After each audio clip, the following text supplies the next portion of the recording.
De 1940 à 1944, les cheminots ont été un rouage essentiel de la résistance intérieure.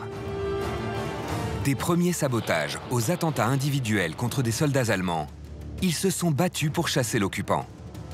Mais leur engagement ne s'est pas limité à la lutte armée. Dans les ateliers, ils ont pratiqué le sabotage insaisissable.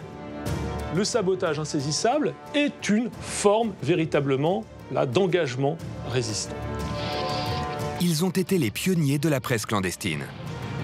Ils ont collecté des renseignements sur l'ennemi, ses troupes et ses installations, au péril de leur vie. Il y a de nombreux cheminots qui relèvent tous les convois allemands qui passent pour ensuite favoriser une action de sabotage ou un mitraillage sur ces convois. Pendant toute la guerre, les cheminots ont été au cœur d'un combat pour une cible hautement stratégique, le réseau ferroviaire français. La paralysie du réseau ferré était essentielle à partir du moment où les troupes alliées avaient débarqué. Un combat dangereux et inégal, car ils étaient employés par une entreprise qui a en partie collaboré avec les nazis et sous la surveillance de milliers de cheminots allemands. Les cheminots sont étroitement surveillés par ce qu'ils appellent des Bahnhofs, des civils allemands des services ferroviaires, qui sont chargés de surveiller l'exécution de leurs travaux.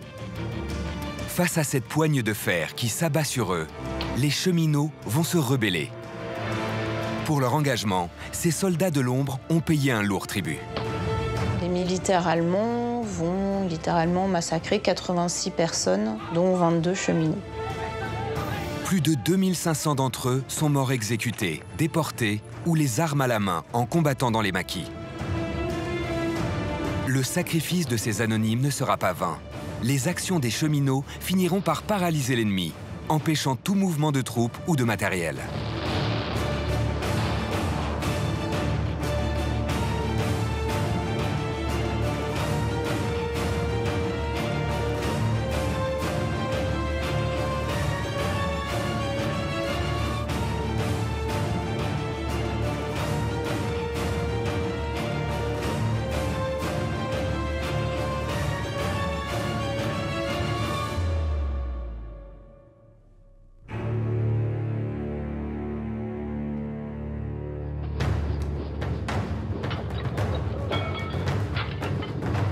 « 16 avril 1942.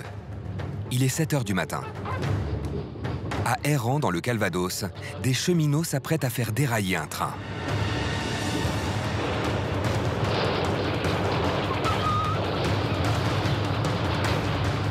Le résultat est spectaculaire. 40 soldats allemands sont tués, plus d'une cinquantaine grièvement blessés. Cet acte de guerre marque les esprits. C'est le premier sabotage de cette ampleur depuis le début de l'occupation. Pourtant, la bataille du rail a commencé bien plus tôt, de manière plus discrète, mais très efficace. « 1er septembre 1939. Les troupes d'Hitler envahissent la Pologne.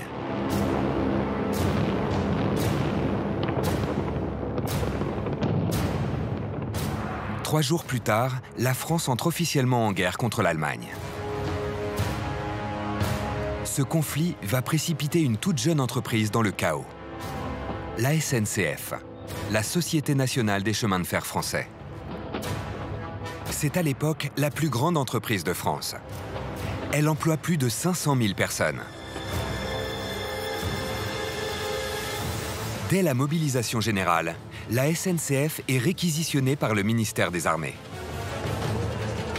À une cadence infernale, les cheminots assurent le transport de troupes et de matériel vers les frontières des Alpes, du Nord et de l'Est. Pendant toute la drôle de guerre, un esprit de résistance anime déjà une partie de la corporation. À cette époque, pour les cheminots, travail et effort patriotique se confondent. À l'arrière, des ateliers de réparation de matériel ferroviaire fabriquent des munitions. Ils se transforment bientôt en véritables usines d'armement. La SNCF est mobilisée pour participer à l'effort de guerre, puisque les cheminots, pour certains d'entre eux qui auraient dû partir comme soldats, sont placés dans ce qu'on appelle l'affectation spéciale, c'est-à-dire qu'ils, même s'ils ont un statut militaire, ils conservent leur poste, ils restent à leur poste de travail puisqu'on a besoin d'eux pour faire rouler ces trains, pour entretenir tout ce qui est indispensable au fonctionnement du réseau ferroviaire.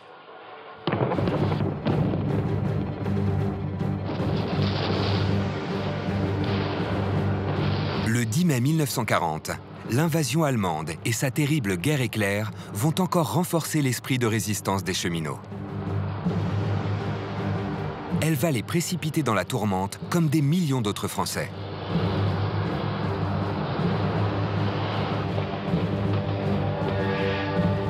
Pendant les premiers jours de l'offensive, ils arrivent encore à convoyer vers le front du matériel et des troupes, à assurer leur ravitaillement. Malgré les bombardements aériens incessants, les trains évacuent les blessés des premières lignes. Mais il est déjà trop tard. L'heure de la défaite va bientôt sonner. Et à peine un mois plus tard, le 14 juin 1940, les troupes d'Hitler rentrent dans Paris. C'est le début de 4 ans d'occupation. 8 jours plus tard, l'armistice est signé. Quand le maréchal Pétain négocie la paix au nom de la France, il accepte d'en payer le prix. L'occupation de plus de la moitié du territoire par les Allemands. En ce qui concerne la SNCF, son sort est scellé par l'article 13 de la Convention d'armistice. L'article 13 de la Convention d'armistice stipule que le réseau ferroviaire passe directement sous l'autorité de l'occupant, donc sous l'autorité allemande, et que ses besoins, notamment en train militaire, devront être satisfaits en priorité.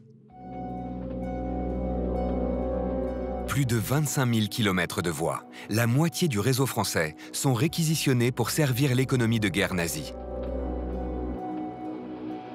1000 locomotives et 3500 wagons sont confisqués.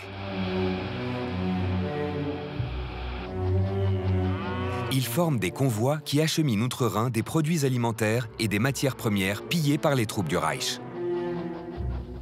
Les cheminots sont quand même sensibles et ne sont pas indifférents à l'occupation qu'ils voient sous les yeux s'étaler dans leur lieu de travail. Ils sont aussi les témoins du pillage économique qui passe par le transport ferroviaire. Et enfin, ils sont dans une entreprise qui est contrainte de servir prioritairement les intérêts de l'occupant. Les Allemands, les cheminots les voient beaucoup plus que le reste de la population, notamment au moment où il y a des transports, soit des transports de troupes, soit des transports de matériel de guerre, soit aussi des transports de prisonniers.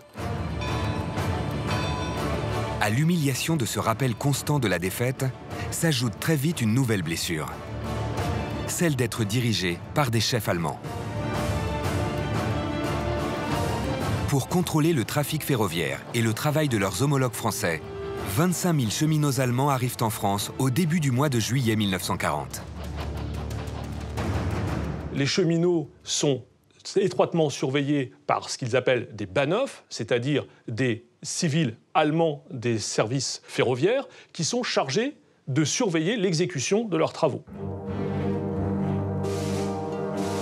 Depuis la signature de l'armistice, la propagande du maréchal Pétain impose aux cheminots de collaborer ouvertement et pleinement avec l'ennemi, par respect et par devoir pour la France. Une politique qui est loin d'être acceptée par tous. L'opposition aux Allemands était générale, il y avait un anti-germanisme très fort.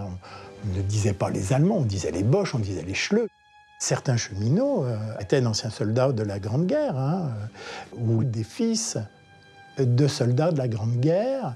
Donc il y avait la question d'un devoir patriotique, de celui de s'opposer à l'ennemi. Au début, il n'y a rien. Enfin, il n'y a pas de groupe organisé. Les premiers actes de résistance, il me semble que c'est toujours de toute façon une décision individuelle. Dans un premier temps, c'est une réaction un peu, une réaction spontanée. Alors, dans un deuxième temps, viendra l'engagement dans une résistance organisés dans des mouvements, dans des réseaux. Créer des mouvements et des réseaux, c'est la mission des Français réfugiés à Londres depuis la défaite. En août 1940, des proches du général de Gaulle fondent la revue La France libre. Dans ce premier numéro, ils encouragent tous ceux qui refusent la domination nazie à continuer la lutte par tous les moyens. L'information est sans cesse relayée sur les ondes de la BBC. Il est vital d'inciter le plus grand nombre à s'engager contre l'ennemi, à résister. Chez les cheminots, une majorité y est favorable. C'est toujours la question de la définition de ce qu'est un acte ou une action de résistance. Est-ce que, ne serait-ce que fermer les yeux quand un de ses camarades fait quelque chose, même si ce n'est pas de la résistance, c'est déjà participer de cette ambiance générale de résistance. Lorsque l'on a l'habitude d'être solidaire avec ses compagnons de travail, l'on supporte moins un certain nombre d'éléments qu'on peut qualifier d'oppression. Mais comment lutter contre cette oppression? Comment faire quand on n'a pas d'armes, pas de moyens? Quand on est isolé et qu'on travaille sous la surveillance permanente de l'ennemi?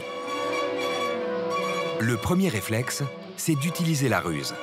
On travaille par exemple au ralenti. Chez les cheminots, cette technique s'appelle le freinage.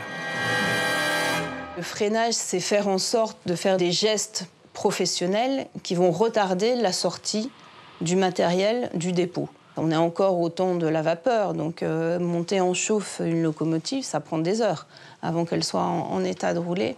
Ça peut être mettre du temps avant de faire démarrer le train, vérifier que tout est prêt. Enfin, c'est une sorte de grève du zèle. Là, on est plutôt dans un acte transgressif d'opposition aux Allemands, de refus de livraison de matériel et d'essayer de les gêner au maximum.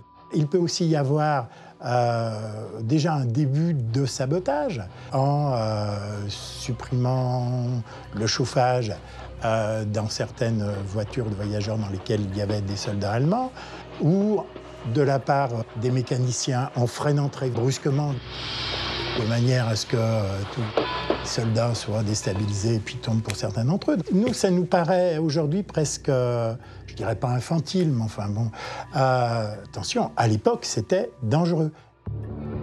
D'autant plus dangereux que depuis le 11 juillet 1940, toutes les libertés fondamentales ont été supprimées par Vichy. Pétain est désormais le chef absolu du nouvel État français. Il a créé un nouvel ordre fondé sur l'autorité, la hiérarchie, le corporatisme et le culte du chef. La révolution nationale est en marche. Désormais, la police traque tous les ennemis intérieurs, tous ceux qui tentent de s'opposer au régime. Toute manifestation, tout rassemblement public, toute tentative de grève sont passibles de la peine de mort.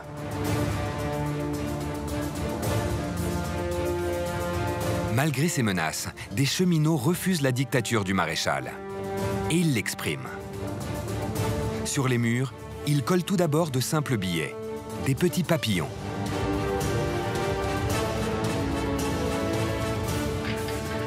Certains distribuent même des tracts dans les rues. Pendant que d'autres les glissent dans le casier de leurs collègues, au risque de se faire prendre. Les premiers tracts, c'est lié à la situation d'occupation. On veut essayer que les Français prennent conscience de la situation et les inciter à eux aussi faire des actes de résistance. Ensuite, ça va être des revendications au niveau du quotidien. Ça va être du pain, par exemple, revendiquer un meilleur ravitaillement.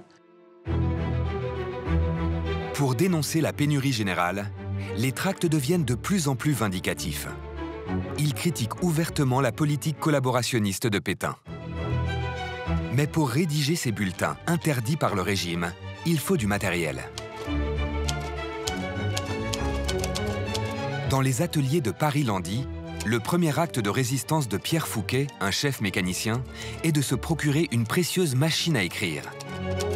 Un objet banal en temps normal, mais dont l'usage illégal aurait pu à l'époque lui coûter la vie. Voici ce que Pierre Fouquet écrit dans ses mémoires. On a demandé l'installation d'une machine à écrire. J'ai fait une demande officielle en remplissant un formulaire. J'ai déclaré que la machine devait nous servir à la correspondance avec la direction et pour les bulletins des services internes. Le tract est ensuite renéotypé, puis distribué sous le manteau au nez et à la barbe des occupants. À l'époque, d'autres journaux continuent d'être publiés clandestinement. Parmi eux, La Vie ouvrière, un journal ouvertement anti-vichiste qui incite à organiser la résistance. Au mépris du danger, les cheminots en distribuent les exemplaires de ville en ville, au gré des trajets. Ils les cachent dans les sacoches de service des conducteurs de locomotives ou dans les paniers repas du mécanicien. Petit à petit, des réseaux se constituent. Au sein de la SNCF, des cheminots se regroupent. Ils forment des petites cellules.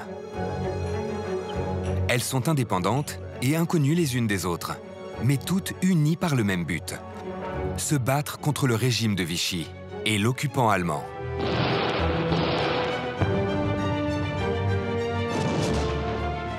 Mais leurs moyens d'action sont très limités. Le temps des actes terroristes de grande envergure n'est pas encore arrivé. Pour ces résistants de la première heure, il faut tout inventer, prendre tous les risques. À la SNCF, grâce à leur savoir-faire professionnel, les cheminots effectuent des sabotages de plus en plus efficaces, car indétectables. Des sabotages insaisissables. Le sabotage insaisissable est une forme véritablement d'engagement résistant. Dans les ateliers ou dans les services du matériel, tout simplement, ils ouvrent la boîte à essieux et ils vont placer dans cette boîte qui contient de la graisse du sable ou de la limaille de fer, produisant ainsi une pâte abrasive qui va accélérer le processus d'usure de ces pièces mécaniques qu'il faudra changer et qui vont donc immobiliser le matériel ferroviaire qu'on destine aux Allemands. En changeant les étiquettes de destination des wagons, les employés des triages perturbent les transports destinés aux Allemands. Ils désorganisent le trafic ferroviaire. Il y a aussi d'autres techniques qui consistent à couper les câbles pneumatiques des freins pour, encore une fois, immobiliser le matériel. Toute la question justement de ce sabotage insaisissable, c'est que ça devait à la fois être du sabotage et être insaisissable. Et bien mieux, même ne pas être perçu comme étant du sabotage. Simplement, ça ne marche pas parce que c'est de la mauvaise qualité. Ces actions individuelles se multiplient dans tous les dépôts et les ateliers de la zone occupée. Elles mettent en péril la politique de collaboration de la direction de la SNCF. Elles perturbent le pillage du pays mis en place par l'occupant. À la fin de l'année 1940, des notes de service rappellent clairement que tout acte illégal contre Vichy ou les Allemands sera sévèrement puni. Mais la diversité des métiers du rail rend leur application difficile. Le fait qu'à la SNCF, il y ait des gens qui travaillent dans les ateliers, il y a des emplois de bureau, il y a des gens qui travaillent sur les voies, dans les gares, enfin tous les métiers cheminots, oui, permettent des modes d'action très, très diversifiés.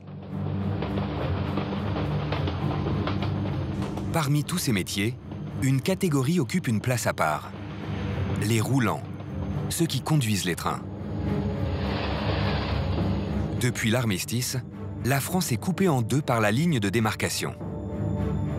Pour passer en zone libre, il faut un laissez-passer, un Ausweis. Cette carte d'identité délivrée par les autorités allemandes est très difficile à obtenir.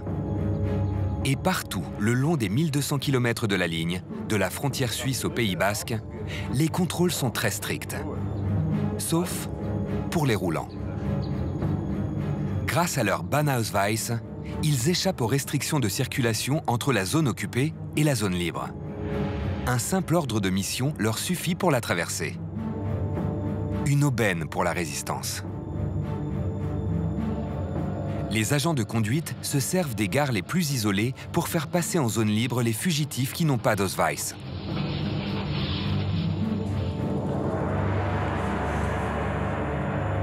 Dès 1940, des filières permettent aux premiers clandestins de passer la ligne de démarcation.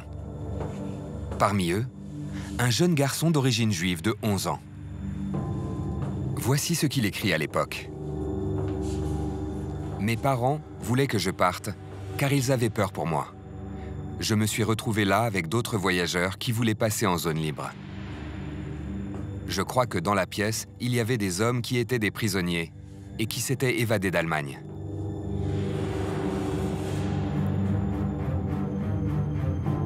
À bord des trains, toutes les cachettes possibles sont utilisées. La plupart du temps, les fugitifs sont cachés dans les tenders. Le tender, c'est le wagon-réservoir situé juste à l'arrière de la locomotive, où sont entreposés le charbon et l'eau nécessaires à la traction à vapeur. Pour permettre à ces clandestins de sauter en marche, les conducteurs résistants ralentissent dans des zones qui échappent au contrôle des Allemands.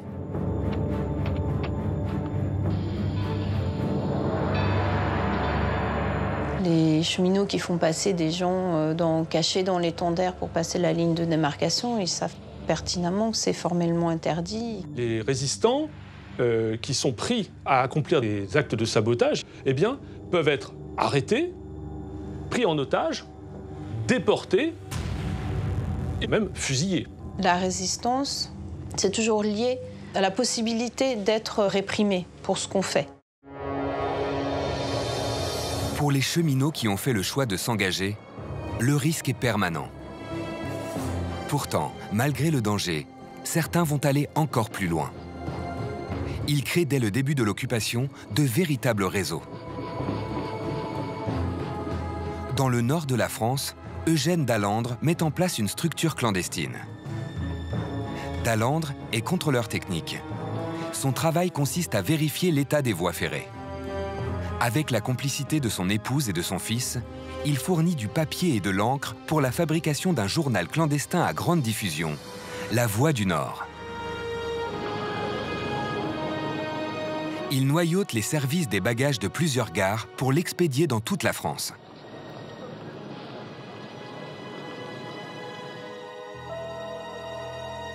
Un peu plus tard, il convoie régulièrement des aviateurs britanniques jusqu'à Paris. Il leur fournit des faux papiers, des vêtements civils. Il récolte aussi des renseignements sur les transports militaires allemands.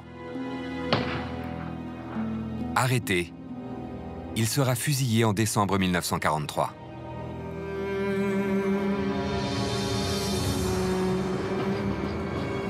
Pourtant, parmi toutes les actions qu'Eugène Dallandre a menées, il en manque une, plus radicale et spectaculaire. Il n'a jamais fait sauter de voie ou d'installation ferroviaire. Dès le début de l'occupation, le sabotage pose un véritable problème de conscience aux cheminots. Les cheminots, les mécaniciens, les chauffeurs sont très attachés à leur machine puisqu'ils roulent toujours sur la même locomotive. C'était ces deux-là, le chauffeur et le mécanicien, qui s'occupaient de cette locomotive-ci. On disait à l'époque, en plaisantant, mais c'était quasiment vrai, le mécanicien et le chauffeur passaient plus de temps ensemble qu'avec leurs épouses respectives, puisque les trajets étaient longs et c'est vraiment leur machine. Au-delà de cet attachement, le sabotage des voies ferrées aurait aussi eu des conséquences dramatiques sur la vie quotidienne de millions de Français. Car à l'époque, tout le pays dépend du train. Le dilemme est fort pour les cheminots à ce moment-là, que les Français, la population, c'est-à-dire leurs frères, leurs sœurs, leurs épouses, leurs enfants, leurs parents, avaient d'autant plus besoin des services qui étaient rendus par le chemin de fer, pour le ravitaillement, pour toutes les fournitures, mais aussi pour les transports.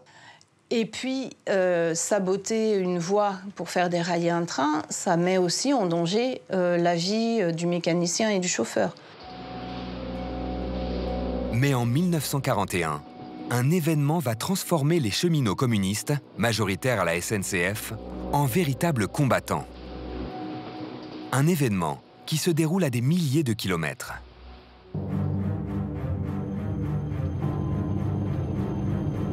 Le 22 juin, les troupes allemandes envahissent l'URSS. L'opération Barberousse est déclenchée. Le pacte germano-soviétique vient de voler en éclats. 2 ans plus tôt, l'URSS de Staline et l'Allemagne d'Hitler avaient signé un pacte de non-agression. Pour les 300 000 adhérents du Parti communiste français de l'époque, le choc fut énorme. Le mouvement communiste international avait toujours rejeté le fascisme. Désormais, un dilemme se posait aux militants. Fallait-il s'opposer aux nazis ou accepter la présence des troupes d'Hitler en France? Après l'invasion de l'URSS, l'ensemble du Parti communiste peut vraiment se lancer dans la résistance et réactiver la CGT cheminot qui était très puissante avant la guerre. À la SNCF, en 1939, 80% des employés étaient membres de la CGT. La plupart d'entre eux militaient aussi au Parti communiste. Après l'invasion de l'URSS, ils raniment leurs anciennes structures, des formations implantées dans toute la France et bien organisées.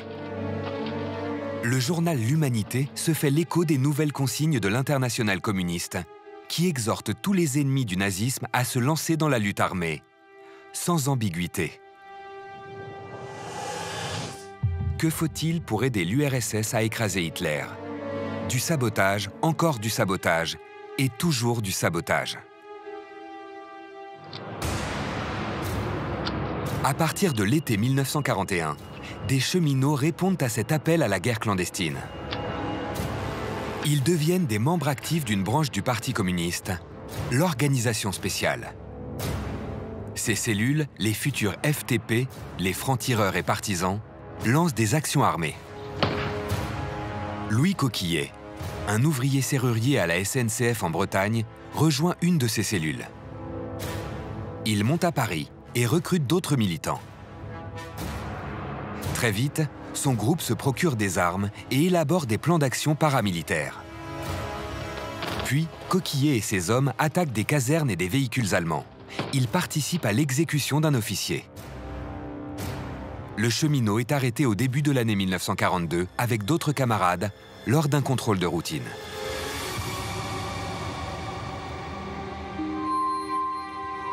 Pour Vichy et les Allemands, le procès de ceux qu'ils considèrent comme des terroristes doit servir d'exemple. Il se tient durant une semaine à la Maison de la Chimie, transformée en tribunal militaire pour la circonstance. L'arsenal des résistants est sans cesse exposé lors des audiences. Des armes de poing, des bombes de fortune fabriquées artisanalement. À l'issue des réquisitoires, sur les 27 accusés, 26 seront condamnés à mort. Louis Coquillet est fusillé 3 jours plus tard. Quel prix les cheminots devront-ils payer pour défendre leur liberté? En Franche-Comté, un autre bataillon de FTP multiplie les sabotages. Les cheminots qui en font partie se servent de leur maîtrise du rail. Cette fois, ils s'attaquent à du matériel ferroviaire. Pour faire dérailler les trains, ils utilisent une technique simple, le détirefonnage. Il faut tout simplement, pour procéder à un détirefonnage, posséder une clé. Une sorte de grande clé en T qui est adaptée, qui prend l'empreinte du tire-fond. Il faut imaginer une énorme vis qui solidarise le rail à la traverse, qui est posée sur le balastre. Et il suffit simplement de déplacer les rails avec des baramines pour ainsi provoquer un déraillement qui va provoquer des dégâts importants s'ils sont faits dans une courbe. Au printemps 1942, une quarantaine de soldats allemands sont tués dans 2 déraillements successifs dans le Calvados. De nombreux autres sont blessés.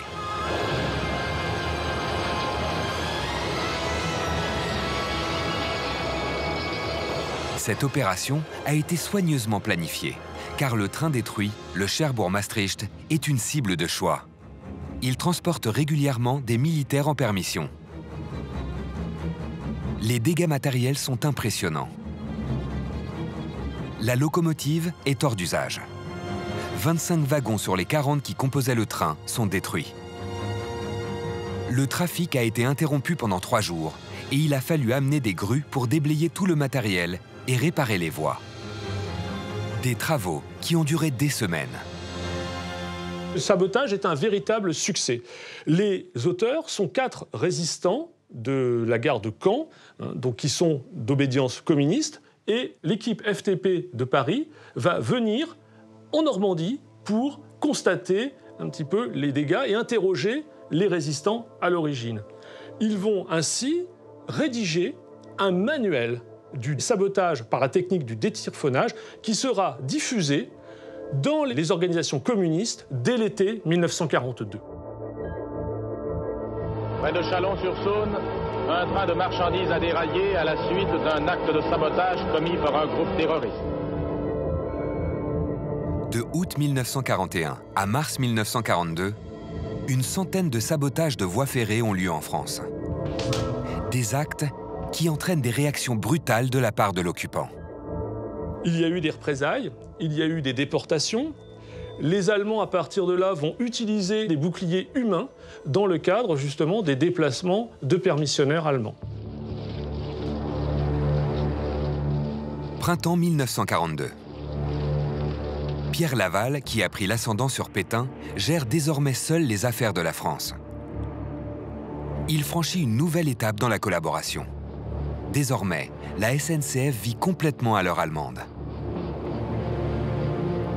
Sur le front de l'Est, la guerre contre l'URSS décuple les besoins des nazis. En Allemagne, les industries d'armement connaissent une grave pénurie de charbon. Les convois de matières premières venus depuis la France doivent augmenter. Albert Speer, le ministre de l'Armement et des Munitions de Hitler, vient en personne à Paris pour réclamer la construction de 2500 km de voies supplémentaires. Il exige aussi 1100 locomotives, 37 500 wagons et des cheminots en nombre. C'est une volonté de la part des autorités allemandes, toute cette année 1942, que d'essayer d'avoir des travailleurs qui viennent des différents pays occupés pour travailler dans ces usines, remplacer les soldats qui, en 1942, périssent par milliers en Russie. Les réquisitions ont énormément concerné les chemins de fer, ne serait-ce que parce que dans les chemins de fer, il y avait encore des gens qui étaient des ouvriers, qui étaient très qualifiés dans le domaine de la métallurgie, dont on sait qu'il peut aussi être utilisé pour l'industrie d'armement. Au même moment, la collaboration avec les Allemands franchit un degré dans l'horreur. Elle va laisser une tache noire indélébile dans l'histoire de la SNCF. 27 mars 1942. Le premier convoi de déportation quitte la gare du Bourget-Drancy pour le camp d'extermination d'Auschwitz. Il transporte 1112 juifs vers la mort. Les trains qui partent de Drancy, par exemple, sont conduits par des chauffeurs et des mécaniciens jusqu'à la frontière avec le Reich. Ensuite, c'est des cheminots allemands qui prennent le relais. Il n'y a pas de cheminots français qui ont fait Drancy-Auschwitz. Il n'empêche que les demandes allemandes ont été respectées à la lettre par la direction de la SNCF qui n'a pas rechigné à former ces trains.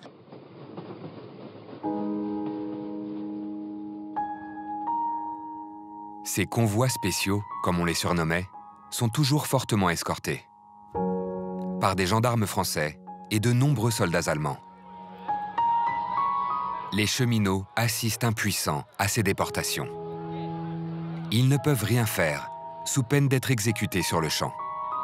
Impossible donc pour eux d'agir, même si la colère gronde. Ces trains n'étaient pas signalés comme des trains de déportés. Ils étaient choqués, mais véritablement parce que c'était incompréhensible. Ce qu'ils voyaient était quelque chose qui ne devait pas se passer, qui ne pouvait pas se passer.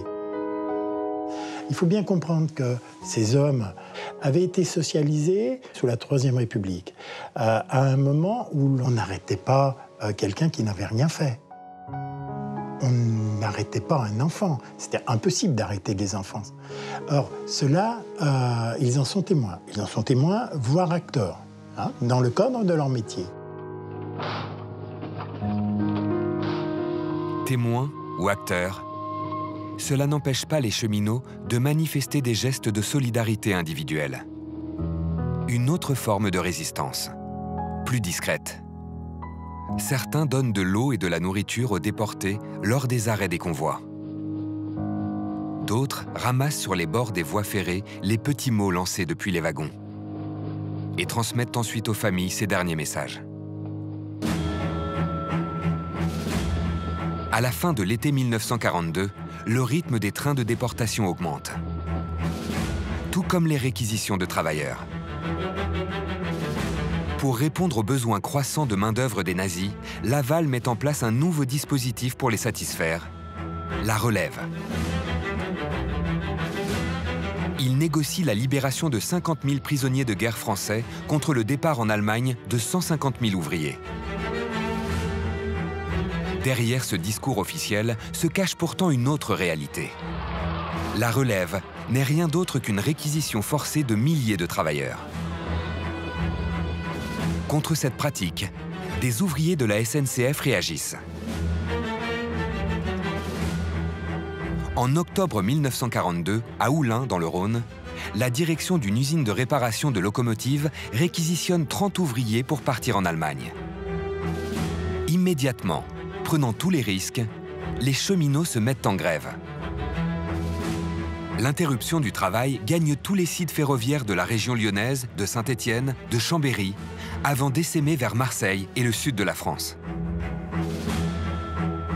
Cette grande grève cheminote, la première depuis l'armistice, est un véritable acte de résistance. C'est déjà un acte de résistance que de faire grève, puisqu'on se met dans l'illégalité. C'est un acte d'opposition au gouvernement et c'est aussi un acte d'opposition ouverte à l'occupant. On ne veut pas aller travailler en Allemagne. Mais cette grève ne peut être tolérée, ni par Vichy, ni par l'occupant. Le soir même, à Oullins, des cheminots sont arrêtés. Les autorités locales de la SNCF aident la police à dresser une liste d'entre 20 et 30 grévistes qui sont tous arrêtés chez eux dans la nuit. Il n'y en a qu'un qui échappe, c'est un militant communiste qui avait bien conscience que c'était dangereux et qui, lui, avait décidé, et l'avait conseillé aussi à ses camarades, il avait décidé de ne pas passer la nuit chez lui. C'est le seul qui y a échappé. Tous les autres seront déportés en Allemagne. Seule une poignée d'entre eux reviendra en 1945. Depuis le début de l'occupation, presque 1000 cheminots sont déjà morts, victimes de la répression du régime de Vichy et des nazis. Pourtant, la résistance de cette véritable armée du rail ne faiblit pas.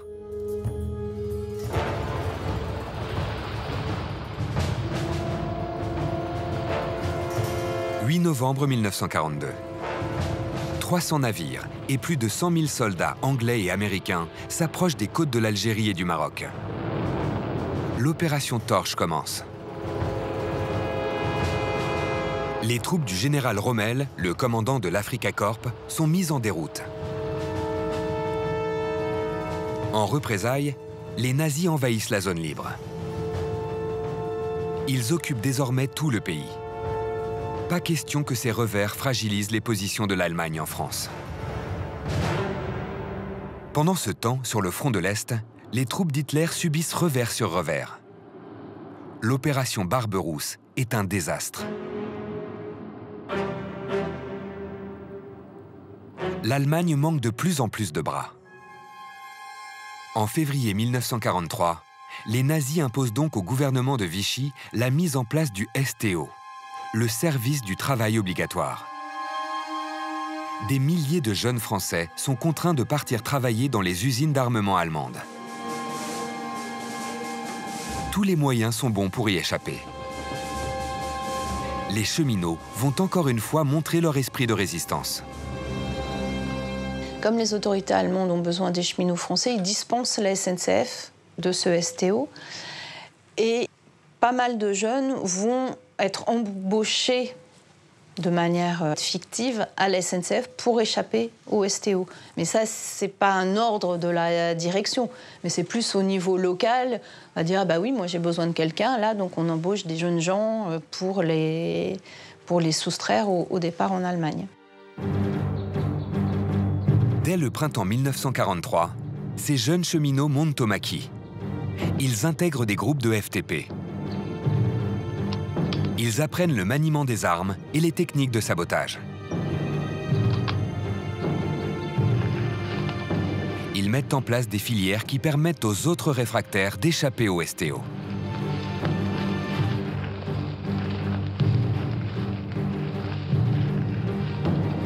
D'autres cheminots, plus âgés, deviennent aussi des agents permanents de la résistance tout en gardant leur couverture professionnelle. Leurs informations sont précieuses. Placés au cœur du système militaire et économique d'occupation, ils peuvent cartographier le trafic ferroviaire. Ils sont capables de décrire avec précision les infrastructures et le matériel allemand. Ils sont irremplaçables pour porter des coups à l'ennemi. La corporation cheminote sera beaucoup plus sollicitée par les organisations de résistance que les autres. Pourquoi? Parce qu'ils sont des agents, des observateurs de l'activité militaire allemande. Parmi les cibles les plus recherchées se trouvent des convois directement gérés par les cheminots allemands présents dans les bureaux de la SNCF. Ces convois, on les appelle des TCO. Alors, un TCO, c'est un transport en cours d'opération, c'est-à-dire des transports de troupes. C'est les trains allemands et qui avaient priorité absolue en matière de circulation. Ces informations, en général, ne sont jamais communiquées très à l'avance par les forces d'occupation parce que, justement, ils veulent protéger leurs troupes en évitant de faire connaître aux cheminots l'arrivée de troupes à des points précis. Malgré ces précautions, les cheminots transmettent des informations très précises aux maquis qui organisent l'attaque des transports de troupes. Les actions de guérilla sont de plus en plus efficaces. Et la bonne vieille technique du détyrphonage fait des ravages.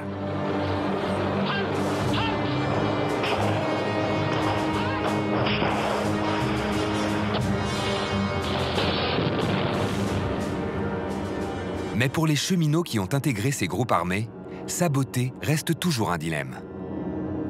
Saboter, c'est exposer la vie des roulants qui conduisent les trains. Saboter, c'est aussi risquer des prises d'otages à titre de représailles, car l'étau se resserre autour des résistants. Avec la création de la milice, le gouvernement de Vichy s'est en effet doté d'une nouvelle arme. Désormais, ce vaste appareil policier seconde la Gestapo. Son rôle, traquer les Juifs, les réfractaires au STO et tous les terroristes, tels les saboteurs et les cheminots résistants. Les miliciens bénéficient de nombreux avantages. Leur nombre tout d'abord. Presque 30 000 hommes répartis sur tout le territoire. Et des crédits illimités pour payer des espions et des délateurs jusque dans les ateliers de la SNCF. Les arrestations se multiplient, tout comme la torture, les déportations massives et les exécutions sommaires.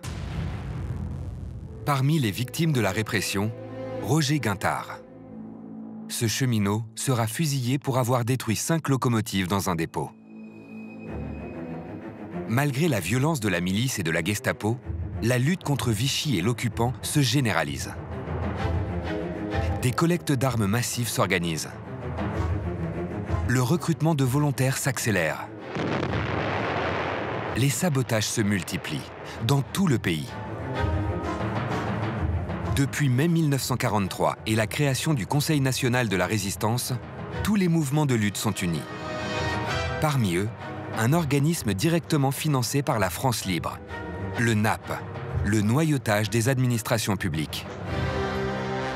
Le noyautage des administrations publiques, c'est quoi? Eh bien, c'est tout simplement un service central qui coordonne l'action clandestine des fonctionnaires résistants. Ils vont ainsi créer des plans d'action militaire en prévision de la libération et puis aussi mettre en place la prise du pouvoir au moment de cette libération. Il va y avoir une branche ferroviaire qui est créée, donc dirigée par Louis Armand, donc ingénieur en chef à la SNCF, et il a beaucoup de gens de son service qui vont dans les différents dépôts pour voir si tout se passe bien. Et en fait, ces gens-là vont être des agents de renseignement, en fait, sous prétexte de vérifier les locomotives. Et ils vont se livrer à des activités de renseignement. Cette branche ferroviaire du noyautage des administrations publiques, le NAP, prend le nom de NAPFER. Si ces actions de résistance restent locales, ces responsables régionaux sont sous l'autorité du délégué militaire national, Jacques Chaban-Delmas, ce qui va augmenter son efficacité.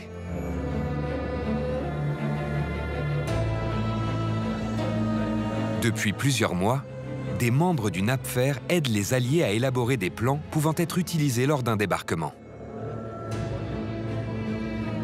Ces plans ont un nom de code. On les appelle des plans verts. Leur importance va s'avérer vitale pour la reconquête de la France. En 1943, les services de la France libre vont demander au NAPFER de prévoir des plans de destruction, des plans de sabotage des liaisons ferroviaires. Ce qu'ils vont faire en 1943. Et en mars 1944, les services du bloc planning vont peaufiner ces plans qui vont être validés par l'état-major allié. Au début de l'année 1944, la lutte armée monte encore d'un cran. Des commandos spécialement entraînés au sabotage sont envoyés d'Angleterre pour faire des cheminots une véritable armée du fer. Ce sont des experts des actions paramilitaires. Parmi leurs spécialités, le maniement des explosifs.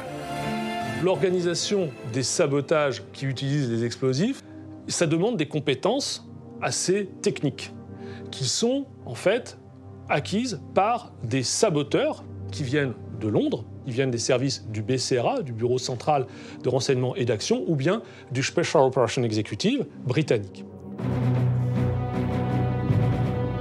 Pour généraliser l'action clandestine à tout le réseau ferré, en quelques mois, environ 400 de ces spécialistes vont former les résistants et les cheminots à l'utilisation d'un nouveau type de matériel. Les explosifs principalement utilisés dans le cadre de sabotage ferroviaire, c'est le plastique. C'est un explosif qui présente plusieurs avantages. Tout d'abord, il est polyvalent et il est très puissant. Il permet de briser net de fortes sections d'acier, comme un rail, ou bien de s'attaquer à des ouvrages d'art que sont les ponts ou les viaducs ferroviaires. Il est extrêmement puissant, il est extrêmement intéressant aussi parce qu'il est malléable. Il peut être plaqué sur n'importe quelle cible à détruire. Et puis, surtout, c'est un explosif qui est très stable. Le pain de plastique peut subir des chocs très violents, il n'explosera pas. On peut tirer avec une arme à feu sur un pain de plastique, il ne se passera rien.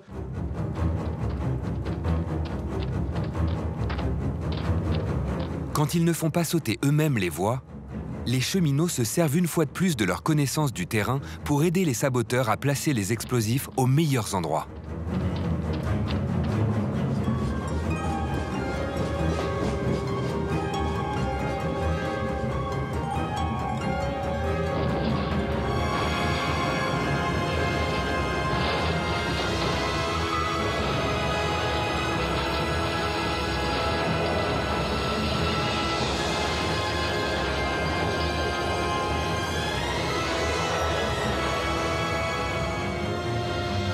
Leur formation au sabotage va aussi permettre aux cheminots de franchir une nouvelle étape. Multiplier les destructions au cœur même des centres ferroviaires, selon les directives d'un autre plan, le plan Grenouille.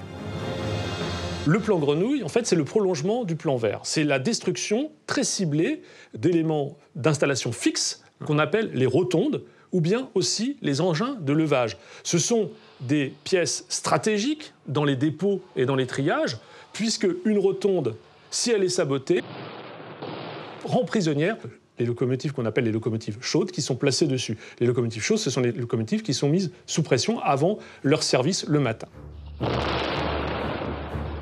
Toutes ces actions reçoivent l'appui matériel et l'approbation du réseau Napfer.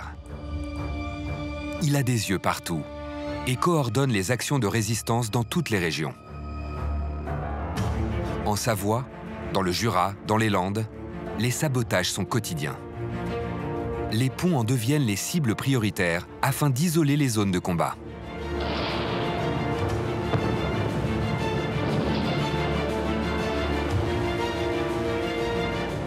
Quand ils ne peuvent agir directement, les cheminots transmettent des informations sur les transports de matériel militaire. Ils sont ensuite mitraillés et bombardés par les chasseurs alliés.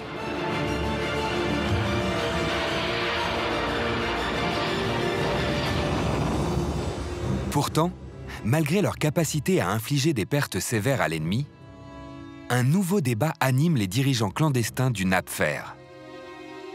Il y a en fait deux grandes tendances. Il y a les attentistes ou les jourgistes qui considèrent que la généralisation des sabotages entraînerait la répression massive d'agents qui seront nécessaires et dont le rôle d'informateur sera très utile au moment du débarquement. L'autre tendance, eh bien, ce sont les activistes qui prônent l'action immédiate. Et cela aussi pour d'excellentes raisons. Ils considèrent que les sabotages vont aguerrir leurs troupes. Ils vont aussi considérer que ces sabotages vont leur permettre d'acquérir une crédibilité auprès des Alliés. Entre janvier et mai 1944, plus de 800 attentats ferroviaires sont commis dans toute la France. Les occupants font face à une véritable bataille du rail. Désormais, les cheminots prennent de plus en plus de risques. Pour causer le maximum de pertes à l'ennemi, ils détruisent même le matériel ferroviaire destiné à la réparation de leur propre destruction.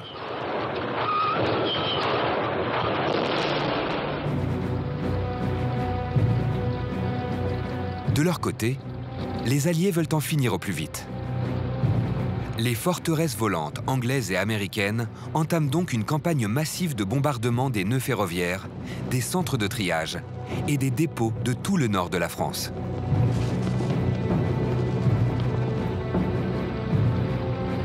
Mais ces bombardements ont parfois des conséquences dramatiques. Lorsqu'il y a des bombardements des enclaves SNCF, très souvent les cités cheminotes sont également victimes des bombardements. Les cheminots habitent très souvent à proximité de leur lieu de travail, donc dans des cités cheminotes.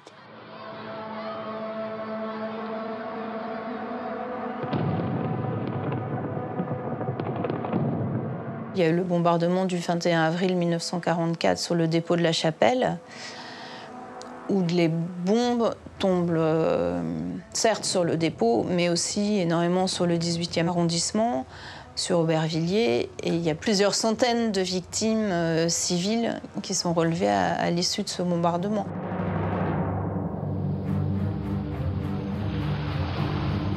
« 6 juin 1944.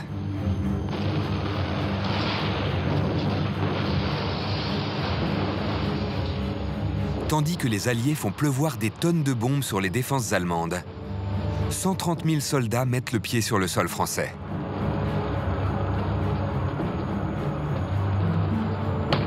La veille, le plan vert général a été déclenché par la BBC avec un message codé resté célèbre et spécialement adressé aux cheminots.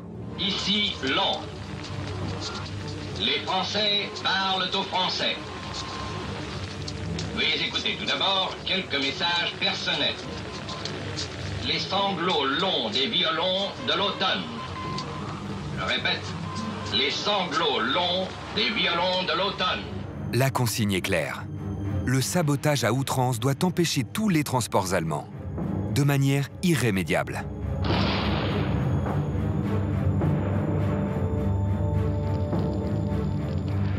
La paralysie du réseau ferré était essentielle à partir du moment où les troupes alliées avaient débarqué. Donc les Allemands avaient des troupes un petit peu partout. Ils avaient beaucoup de troupes en France, hein, contrairement à ce qu'on dit parfois en 1944, mais elles étaient positionnées un peu partout.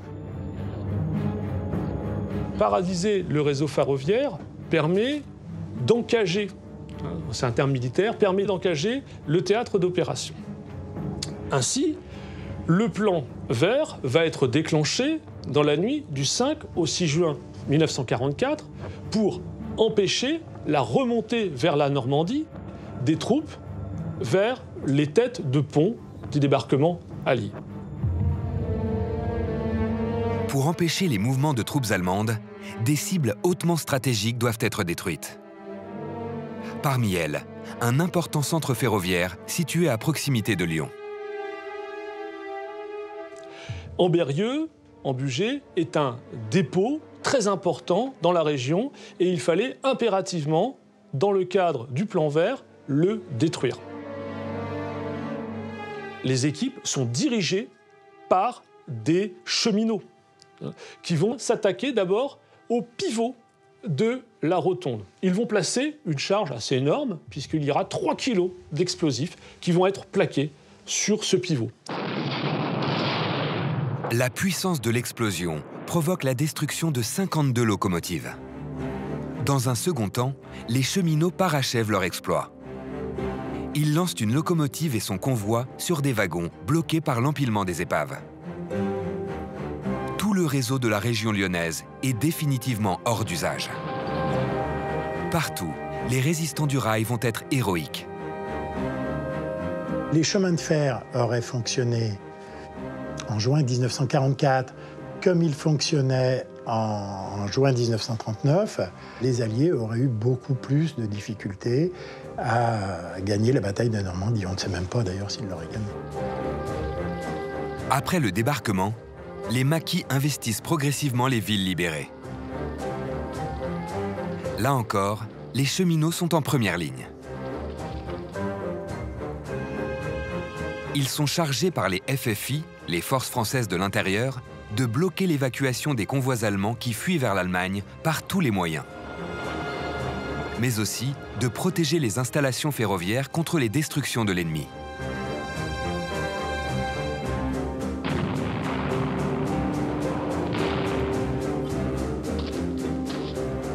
Pour cet engagement sans faille, ils vont payer un lourd tribut. En représailles, les nazis mènent une lutte sans pitié contre tous les résistants. Ils arrêtent des cheminots et les assassinent. Le plus important massacre dont ils ont été victimes a eu lieu au printemps 1944, dans une petite ville du nord de la France. Le massacre d'Ascq a lieu suite à un sabotage sur un train de permissionnaires ou de militaires allemands, donc en gare d'Ascq, dans le nord de la France. Sabotage qui est raté d'une certaine façon, puisqu'il n'y a quasiment pas de dégâts sur le train ni de victimes. Et en représailles, les militaires allemands vont littéralement massacrer 86 personnes, dont 22 cheminots.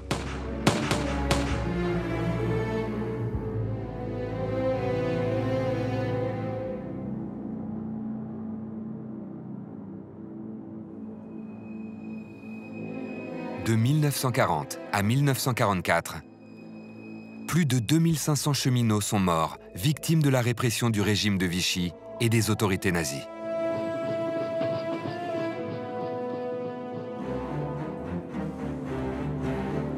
Été 44. Une question reste en suspens. La libération de Paris. Pour De Gaulle, c'est une priorité. Mais les Américains veulent continuer au plus vite vers l'Est, vers l'Allemagne, et donc contourner Paris. Finalement, ce sont les résistants qui vont prendre l'initiative. À Paris, le 19 août, l'insurrection est déclenchée. Elle est déclenchée par les policiers qui prennent la préfecture de police au centre de Paris, sur l'île de la Cité. Les cheminots participent activement à l'insurrection. Ils suivent à la lettre les consignes de la CGT et de la CFTC qui ont proclamé la grève générale. Les deux syndicats ont étendu les débrayages déclenchés une semaine plus tôt dans toutes les gares parisiennes afin de désorganiser la retraite allemande.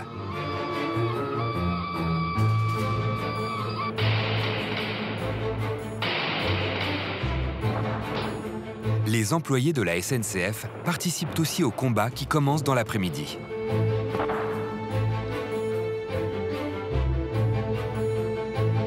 Ils prennent le contrôle des principaux dépôts de la région parisienne pour qu'ils ne soient pas détruits par les nazis. 8 jours après le début de l'insurrection, von Choltitz, le gouverneur militaire de Paris, remet sa capitulation au général Leclerc, installé gare Montparnasse.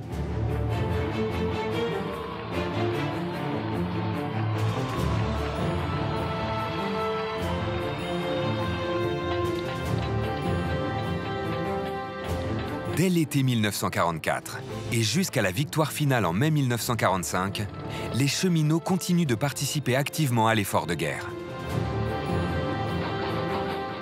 La priorité est de rétablir le trafic au profit des transports stratégiques alliés et de ravitailler les Français. Mais les destructions du réseau ferré et du matériel, tant par les Allemands que par les Alliés, vont leur imposer un effort sans précédent pour tout reconstruire. Les cheminots sont là aussi en première ligne.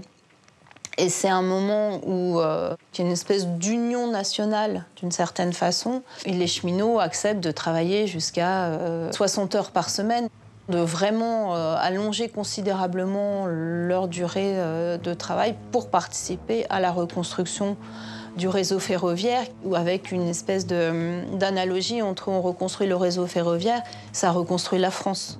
Il y a des affiches, là où le train passe, la vie renaît, enfin, avec une espèce de slogan comme ça. La reconstruction participe aussi à la construction de l'image cheminote. Cette image cheminote, forcément positive, est savamment entretenue par une association, Résistance Fer. Créée en octobre 1944, elle regroupe tous les employés de la SNCF qui ont participé activement à une organisation clandestine pendant l'occupation. Des employés courageux qui n'ont pas hésité à risquer leur vie. Les cadres de Napfer vont créer Résistance Fer pour créer une identité, une mémoire spécifique à la résistance cheminote. Mais clairement, pendant l'occupation, il n'y a pas de réseau qui porte le nom de Résistance Fer. Résistance Fer a mis en avant justement tout ce qu'il y avait comme comportement héroïque militaire, largement les sabotages, le renseignement, tout en laissant de côté ce qui était beaucoup plus discret, et notamment tous les comportements, toutes les pratiques d'aide aux personnes persécutées.